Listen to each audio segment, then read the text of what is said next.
I'm 75 years old now. And if I could go back in time, I would listen. But life doesn't give refunds.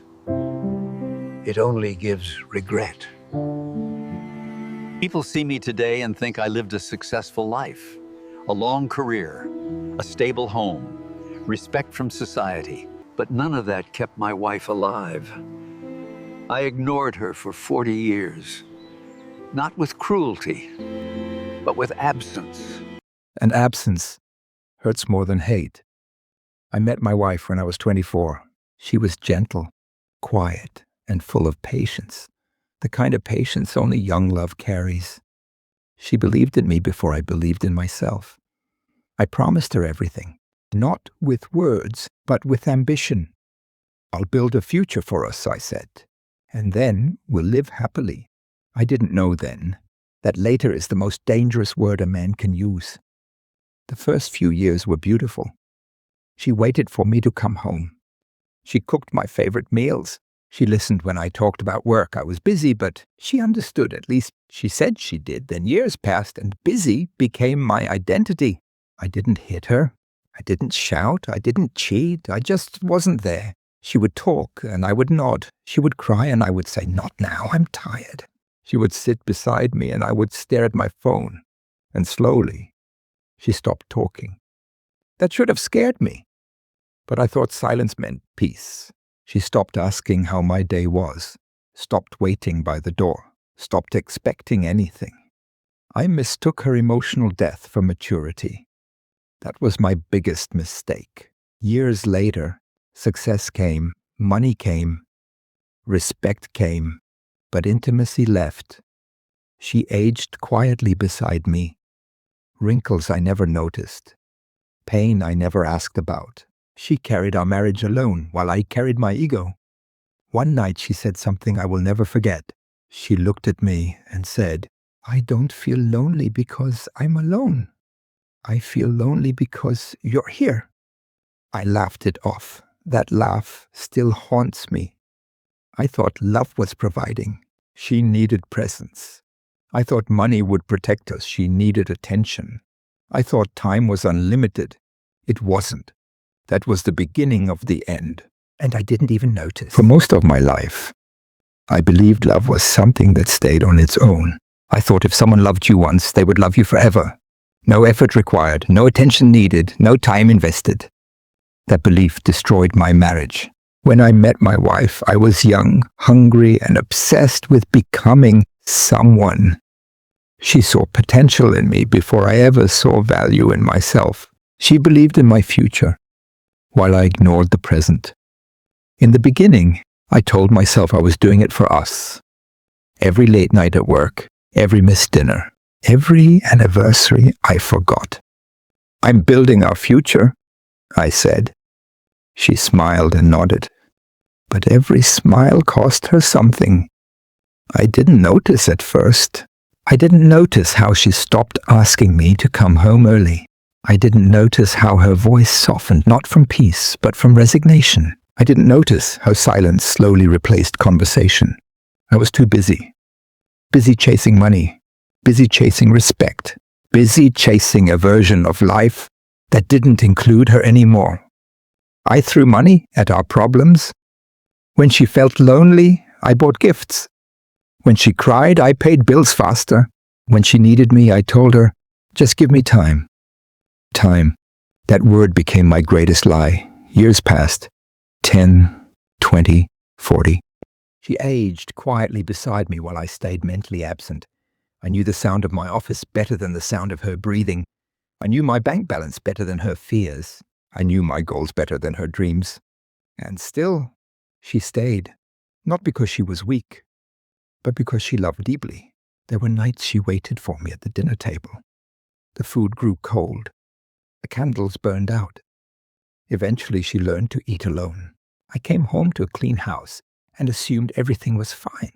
I didn't realize cleanliness can be a form of surrender. She stopped arguing, and I thought that meant peace. But silence is not peace. Silence is what comes after hope dies. One night, she tried one last time. She said, Do you even see me anymore? I laughed, not because it was funny, but because I didn't understand the question. Of course I saw her. She was there, wasn't she? That was the moment I lost her. Not the day she died, the day I dismissed her pain. After that, she changed. She became quieter, kinder, detached. I mistook detachment for maturity. I thought, she finally understands. What she actually understood was that I would never change. Food became her comfort, the same way work became mine. She cooked meals I barely touched. She baked desserts no one complimented. Love, unacknowledged, turns into routine. I told myself I was a good husband because I never cheated, because I provided, because I paid for everything. But I never showed up. And absence is a form of abandonment.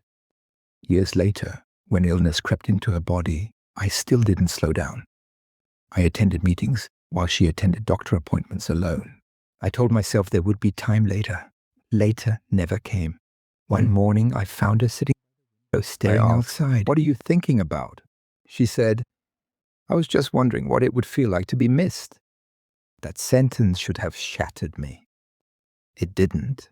I nodded and walked away. That's the cruelty of ignorance. You don't feel it until it's too late.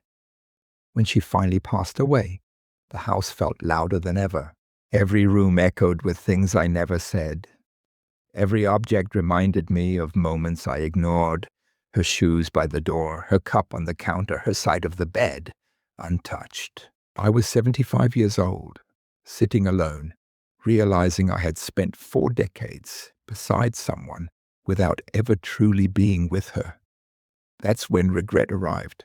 Not quietly, violently. Regret doesn't whisper.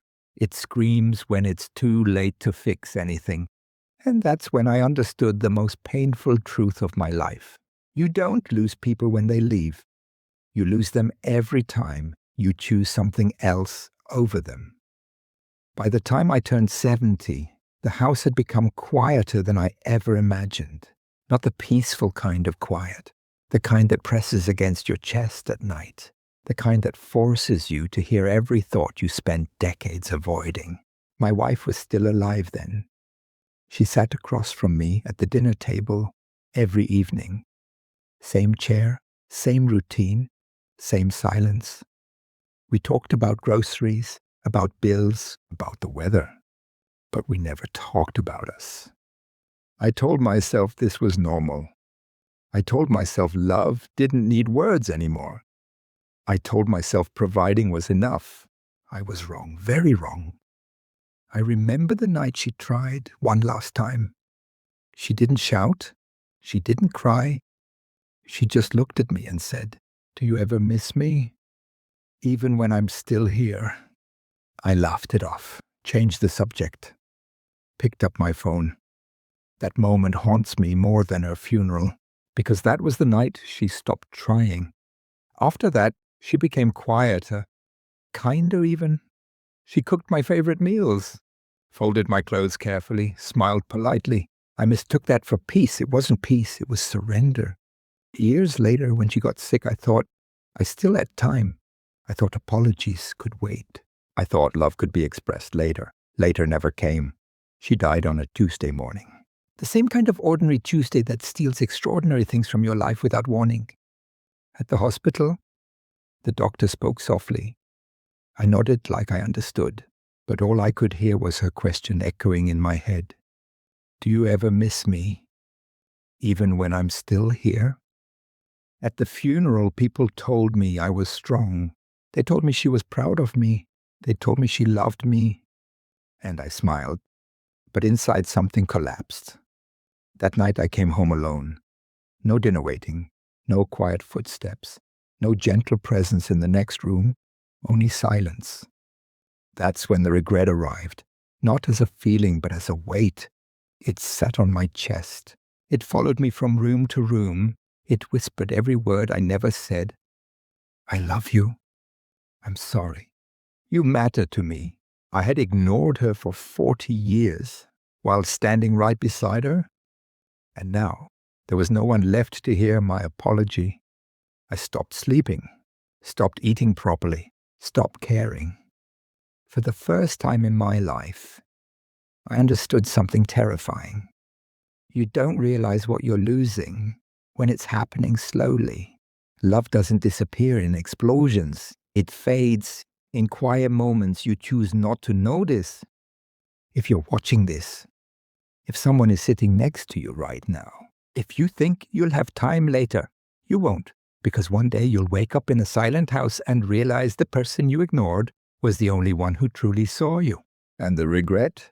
It doesn't fade. It waits. Title: I'm 75. I lost my wife.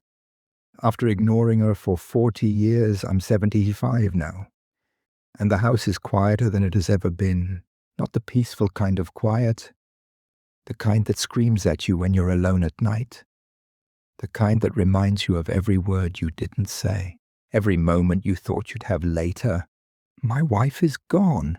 And the cruelest part, I didn't lose her suddenly. I lost her slowly over 40 years. She didn't leave me. I left her, emotionally, day by day, silence by silence. I used to think being present meant being physically there. I was wrong. I was there, but I wasn't with her. She would talk and I would nod. She would ask and I would answer half-heartedly. She would cry and I would say, "You're overthinking." I didn't mean to hurt her, but intention doesn't erase damage. Years passed. She stopped asking me how my day was. She stopped complaining. She stopped waiting. And I told myself, good, no drama, no problems. That's the lie men like me tell themselves. Silence is not peace. Silence is surrender. One night, I came home late. She was sitting on the couch holding a photo album.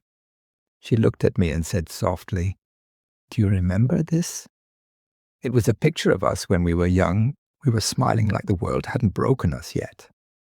I shrugged and said, "Yeah, that was a long time ago." She closed the album. That was the moment she gave up. And I didn't even notice. Years later, she got sick. At first, it was small things, fatigue, pain she tried to hide. I told her, "You're strong, you'll be fine." That unbearable smell of reality. She looked at me, really looked at me. And for the first time in decades, I saw fear in her eyes. She whispered, "I was lonely, even when you were right next to me." That sentence broke something inside me. I wanted to say everything then. I wanted to apologize for 40 years in one breath. But life doesn't wait for your character development. She passed away 3 days later, and that's when hell truly began. The bed was empty. Her clothes still smelled like her. Her cup was still on the table. I realized something horrifying. She didn't leave memories behind. She left unanswered moments. Now people tell me, "At least you had a long marriage."